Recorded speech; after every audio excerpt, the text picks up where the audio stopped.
उपद्रव न होने पाए, इसके लिए पुलिस प्रशासन मौजूद है। एडीएम अम्बेडकर नगर भी घटनास्थल में मौजूद है। प्रयास यही है पुलिस प्रशासन का कि शांति व्यवस्था बनी रहे। अब देखना होगा कि भीम आर्मी के कार्यकर्ता की अगली रणनीति क्या होती है। मैं प्रोफेसर श्रीवास्तव, TV7 न्यूज सहयोगी अमित मौर्य के साथ, अम्बेडकर नगर। ऐसा क्यों? मैं राजस्थान क्योंकि एक बड़े संगठन को हम लोग रिप्रेजेंट कर रहे हैं, वहाँ भी समस्याएं हैं, फिर भी मैं मन बना के स्पेशली जो है उत्तर प्रदेश में इसलिए आया अम्बेडकर नगर, क्योंकि वहाँ का जो यहाँ जो अन्याय हुआ है उसमें न्याय नहीं हुआ। मैं आज आया हूँ, मैं अभी जेल भी गया था। षड्यंत्र करके, सत्ता का दुरुपयोग करके, सत्ता के इशारे पे मुझे मेरे परिवार को नहीं मिलने दिया गया। मुझे नहीं पता मेरी माएँ बहनें किस हालात में हैं, उनको कहाँ कहाँ चोट लगी है। इस सारी कॉन्स्पिरेसी के पीछे मुझे जो समझ आता है वो ये है कि माफियाओं के इशारे पे उन महिलाओं को पीटा गया। षड्यंत्र करके पुलिस और प्रशासन इसमें शामिल है। जिन महिलाओं को चोट लगी है, उनको ज़्यादा चोट लगी है, उनको वो जनता के सामने ना आ जाएं, या फिर अगर वो आज यहाँ होती उनका मेडिकल करा के मैं उनकी FIR दर्ज कराता, क्योंकि पुलिस को भी अधिकार नहीं है कि वो आम जनता को पीटे या घायल कर दे। वो अपराध पुलिस करे या कोई नेता या कोई आम आदमी, सब पे कार्रवाई होनी चाहिए।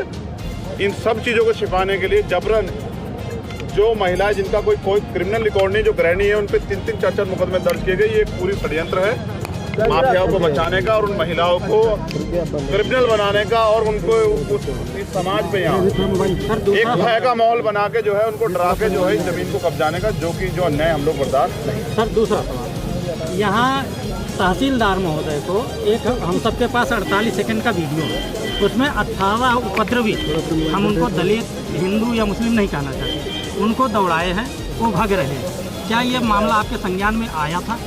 मेरे संज्ञान में अभी आपने लाया। मैं किसी उपद्रवी का समर्थन नहीं करता, लेकिन मैं आपको भी ये बताना चाहता हूँ, जिस तरह से यहाँ पर महिलाओं को यहाँ से 200-200 मीटर दूर खेतों में छिपी महिलाओं को दौड़ा के पीटा गया, जिस तरह से, मैं क्या कह रहा हूँ, जिस तरह से उनका चीरहरण किया गया, जिस तरह से उनके शरीर को गलत तरीके से छुआ गया, जिस तरह से उनकी जांघ पे, उनके हाथों को लाठियों से कुचला गया, जिस तरह से उनके शरीर की धज्जियां उड़ाई गई, ये सारा जो है, ये सारा दम दलित समाज की महिलाओं पे या पिछड़े वर्ग की महिलाओं पे, आदिवासी महिलाओं पे ही इसका क्यों चलता है? मैंने पिछले 1 साल में किसी और अन्य समाज की महिला, ताकतवर समाज की महिला के साथ ये अन्याय होते नहीं देखा। मैं किसी भी समाज की महिला के साथ अन्याय नहीं चाहता, लेकिन अगर तहसीलदार साहब दौड़े हैं तो पुलिस ने ही ये माहौल बनाया। पुलिस ने यहाँ निर्दोष लोगों पे लाठीचार्ज किया, और जब निर्दोष लोग लाठीचार्ज करेंगे तो वो अपने बचाव में अगर भागे होंगे तो डर के तहसीलदार साहब भी आगे भागे होंगे। मुझे ऐसा लगता है, क्योंकि ये महिला और पुरुष कोई क्रिमिनल नहीं है, ये बाबा साहब अम्बेडकर का जो अपमान हुआ, उस अपमान के विरोध में अपना आंदोलन कर रहे थे, उस जमीन को बचाना चाहते थे। जबरन पुलिस कर्मियों ने इनके साथ मारपीट की। पहले घटना की उन्होंने मारपीट शुरुआत करके इनको आक्रोशित किया, और उसी का परिणाम है कि कमज़ोर वर्ग की महिलाएं पिटी भी, जेल भी गई, और आज 4-4 मुकदमे झेल भी रही हैं, और उनके परिवार के लोग डर के वजह से गाँव से ही गायब है। सर दलित समुदाय से आप क्या कहना चाहते हैं? मैं बस उनसे कहना चाहता हूँ, संवैधानिक तरीके से अपने हक अधिकारों की लड़ाई लड़ें और अपनी राजनीतिक ताकत, अपनी राजनीतिक हैसियत बनाएं। आज़ाद समाज पार्टी को सपोर्ट करके उनको बल दें, जिससे कि ये अन्याय अत्याचार जड़ से खत्म हो सके। पुलिस प्रशासन और अन्य समाज से आपकी क्या अपील है? मैं किसी से क्यों अपील करूं?